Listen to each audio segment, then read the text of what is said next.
I'm John O'Kane with Kane Concepts. This is my latest build. Now, I didn't do the entire thing, but if you follow me in, I'll show you what I have done and what was here before I started. Come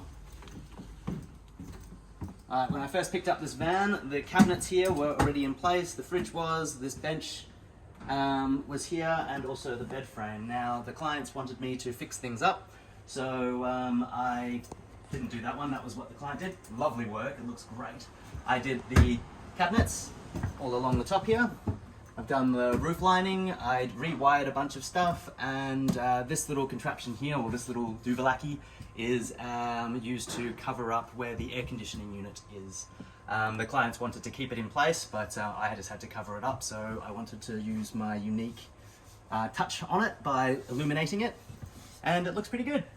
On top of that, I've done things like latches, because previous to this was just the push to open, push to close system from IKEA.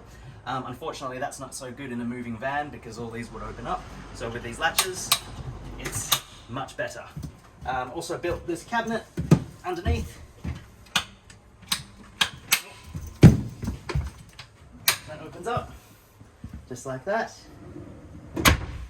And I've also lined all of the interior with this 4-way stretch carpet. This grey stuff here was quite a nightmare to install, but I was able to make it look really, really good.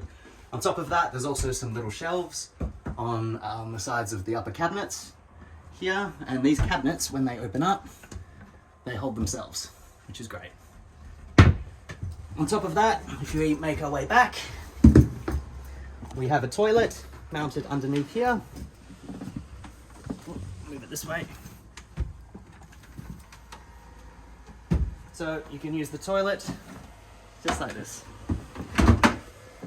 Perfect. Watch out. There we go. Other things to mention, I've installed new speakers at the front. I've done rewired, as I mentioned, rewired a lot of the wires that were in here.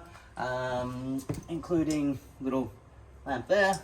At the back we've got USB sockets and a cigarette lighter output, and that pretty much covers everything I did in this van. So oh, one other thing to mention also was the diesel heater which I installed. Now that is linked up to the main gas tank, but it is offset so it will never drain the main fuel source. So that pretty much covers everything that I did in here. So thank you for watching. My name is John O'Kane with Kane Concepts. Like and subscribe.